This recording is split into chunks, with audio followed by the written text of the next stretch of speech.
Bueno, hola, soy Becker y decidí hacer este vídeo para analizar una de mis poesías más famosas, Volver a las oscuras golondrinas. Empezamos. Lo primero que hay que hacer es contabilizar el número de estrofas, versos y sílabas que hay en el poema. En este caso tenemos 6 sílabas formadas por 4 versos cada una. Estos versos están formados por 11 sílabas los 3 primeros de cada estrofa y 7 el último. Para asegurarnos de que está bien contabilizado, tenemos que señalar también las sinalefas en el poema. Después tenemos que indicar la rima. En este caso, riman los versos pares en el sonante.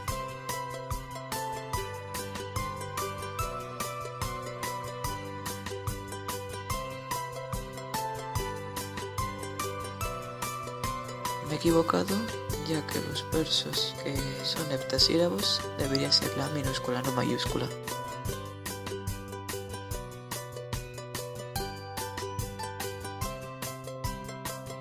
Después tenemos que analizar la poesía en general. En este caso son 6 estrofas heptasílabas y endecasílabas, con rima sonante los versos pares. De arte mayor en los 3 primeros y de arte menor en el cuarto. Teniendo en cuenta todos estos datos sobre la poesía, sabemos que es una estancia o una silva. Después tenemos que indicar los recursos literarios. Por ejemplo, los 2 primeros versos es un hiperbotón, ya que se altera el orden lógico de la oración. Aprendieron nuestros nombres es una personificación, ya que una golondrina no puede aprender. Después, tupidas madreselvas es un epíteto, ya que el adjetivo es propio de ese nombre. Y caer como lágrimas del día es una comparación o una metáfora, ya que compara 2 términos.